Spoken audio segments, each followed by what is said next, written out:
dans ce château immense de 1500 pièces, de 30 000 m² de toiture, qui a été une très grande résidence royale et impériale, qui a conservé à la fois son décor très fameux de la Renaissance, toutes les extensions de la monarchie des rois Bourbons, et puis surtout la présence évidemment de Napoléon Ier.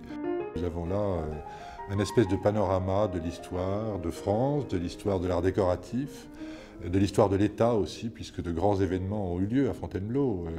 Le mariage de Louis XV, la naissance de Louis XIII, la gloire de François Ier, et bien entendu l'histoire de Napoléon avec la fameuse abdication de Napoléon. Le château de Fontainebleau est un site patrimonial majeur en Europe, par égard pour ce patrimoine français qui apporte à l'histoire du monde une dimension tout à fait particulière. Un grand mécène d'aujourd'hui, les Émirats arabes unis, l'émirat d'Abu Dhabi et son président, a décidé de faire ce geste exceptionnel de restaurer le théâtre de l'époque de Napoléon III, qui a pris aujourd'hui donc ce nom de théâtre Cheikh Khalifa.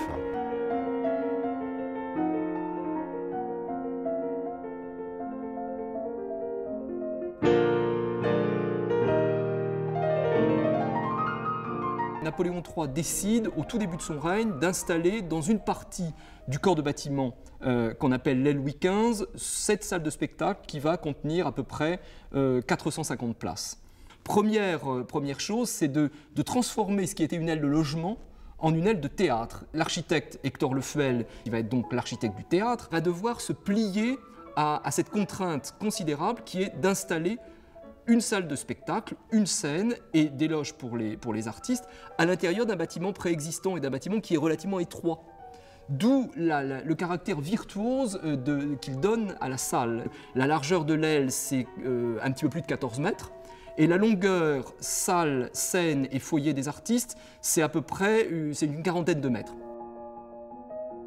On vivait jusqu'alors, la plupart du temps, sur le schéma des théâtres à l'italienne, c'est-à-dire des théâtres avec loges superposées et séparées les unes par rapport aux autres. Et ici, on va abandonner ce principe, et ça c'est vraiment la grande trouvaille de Lefuel, l'idée de ne plus avoir au premier niveau qu'une vaste corbeille, avec simplement un renflement au centre pour installer le siège de l'empereur, de l'impératrice et les sièges de leurs invités.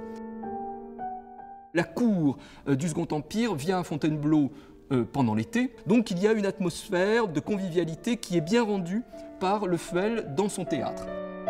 Au parterre, on ne voit que des hommes en uniforme, ce qui ne veut pas dire d'ailleurs que ce soit des militaires. Ils portent l'uniforme de la cour. On ne voit au niveau de la corbeille, c'est-à-dire au niveau du premier balcon, que des dames, avec ces somptueuses robes à crinoline du Second Empire.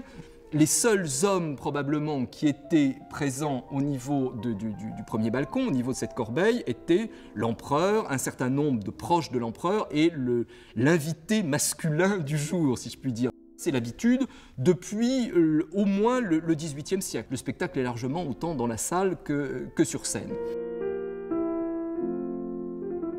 Au-dessus de ce premier balcon, un deuxième balcon traité à peu près de la même manière, et au-dessus encore un étage de loge à grille où les personnes qui assistent au spectacle sont en quelque sorte dissimulées derrière une sorte de treillage en bois. On a prétendu qu'il s'agissait des personnes qui étaient invitées exceptionnellement, mais qui, ne faisant pas partie de la cour, avaient cet emplacement un petit peu particulier.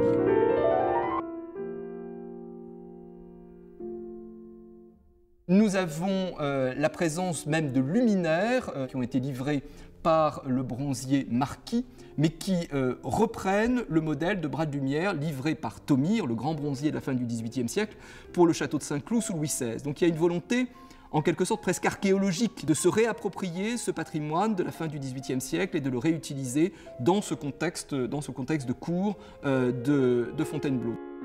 Le plafond tient évidemment une place assez importante dans le décor de cette salle. Il s'agit d'un plafond d'un artiste qui s'appelle Voilemot, qui n'est pas très connu, qui a réalisé ici deux grandes toiles qui ont été marouflées, c'est-à-dire qu'il a peint ces toiles dans son atelier. Elles ont été collées sur l'enduit de plâtre. Il y a des cloques parce qu'on a dû procéder trop vite ou avec quelques difficultés, ce qui fait qu'il a fallu entailler ces boursouflures, ce qui nous donne aujourd'hui ces problèmes de déchirure. Sous le Second Empire, on ne donne que de petites pièces légères, de distraction, mais qui étaient accompagnées, comme c'était presque tout le temps le cas dans le théâtre de l'époque, d'intermèdes musicaux. D'où la nécessité évidemment d'une fosse d'orchestre qui devait pouvoir comporter au maximum une trentaine de musiciens. Les gens qui viennent jouer devant l'empereur et l'impératrice sont les acteurs les plus célèbres du moment. Les programmes nous montrent effectivement à deux de jeu de Le Gouvet, On ne badine pas avec l'amour d'Alfred de Musset, qui est la dernière qui est donnée en 1868 devant le prince et la princesse de Girgenti. C'est un théâtre qui fonctionne jusqu'en 1868. On peut penser qu'au moment de la fin du Second Empire, il était encore dans un état de fraîcheur totale. Et à partir de ce moment-là, on va le fermer. Le président de la République, dans les années 1890, qui est Félix Faure, envisage de réouvrir ce théâtre. Ça ne se fait pas. Il sert simplement à partir des années 1920, sur la scène là où nous sommes, pour les masterclass des écoles d'art américaines. Et donc, il faut imaginer ici un piano, peut-être avec Maurice Ravel, puisqu'il a fait partie des écoles d'art américaines, et puis une sorte de résurrection extrêmement éphémère du théâtre en 1936, puisque le gouvernement du Front populaire va commander un certain nombre de fêtes, ça on le sait par les documents, et puis les choses se referment immédiatement après. Cette salle de spectacle nous est donc livrée dans un état d'authenticité véritablement exceptionnel, puisque la salle de spectacle possède tous ses décors, aussi bien de la salle elle-même, son mobilier, et les décors de la scène. La restauration fera intervenir différents corps de métier pour traiter les différents matériaux, aussi bien des peintures sur les enduits, aussi bien les dorures, essentiellement dorures à l'huile d'ailleurs, que des textiles, la peinture du plafond, le mobilier et les éléments d'éclairage, tout ce qui est donc bronze doré, lustre, etc., etc.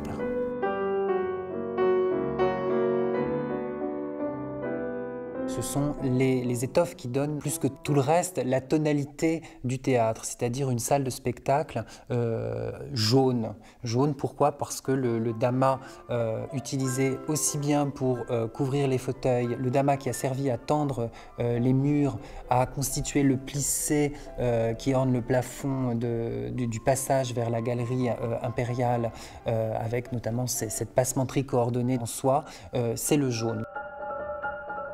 Nous avons la chance de bénéficier encore des housses inscrites sur l'inventaire de 1855. Ce sont des éléments de protection qui ont rempli leur fonction. Nous avons la chance d'avoir tous les éléments en place, mais avec des degrés d'altération divers, puisque en fonction de la durée d'exposition, de la manière dont l'objet est exposé au soleil, enfin la lumière naturelle, les dégradations sont un petit peu différentes.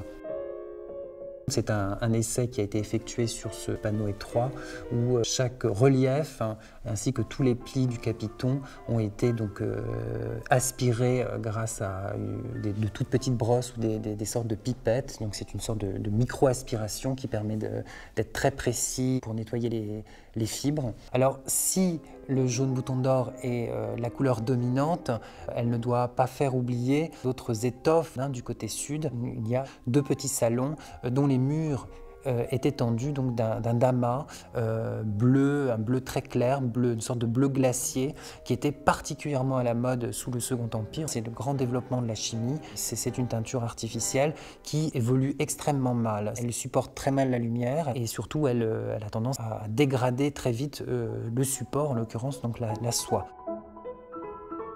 C'est aujourd'hui une étoffe en lambeaux. Nous n'avons pas d'autre choix si nous souhaitons restituer l'ambiance colorée qui était celle du Second Empire que d'effectuer finalement un retissage. À l'identique, certes, mais un retissage, donc un remplacement des étoffes anciennes.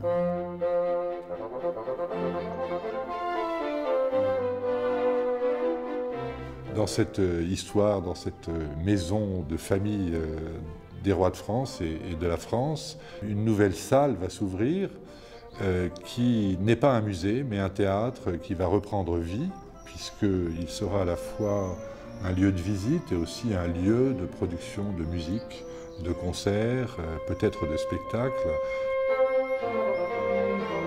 C'est dans le cadre d'un accord diplomatique et de coopération culturelle qui a apporté énormément de choses, à mon avis, à la politique extérieure culturelle de la France, que ce geste de mécénat exceptionnel a été consenti par les Émirats arabes unis et effectivement pour une prise en charge intégrale de la restauration de ce théâtre, qui est une restauration en conservation, respectueuse justement de l'état maintenu de ce théâtre, qui va conserver, comme le reste du château, cet aspect vivant, familier, qui, je crois, possède un pouvoir d'évocation tout à fait exceptionnel.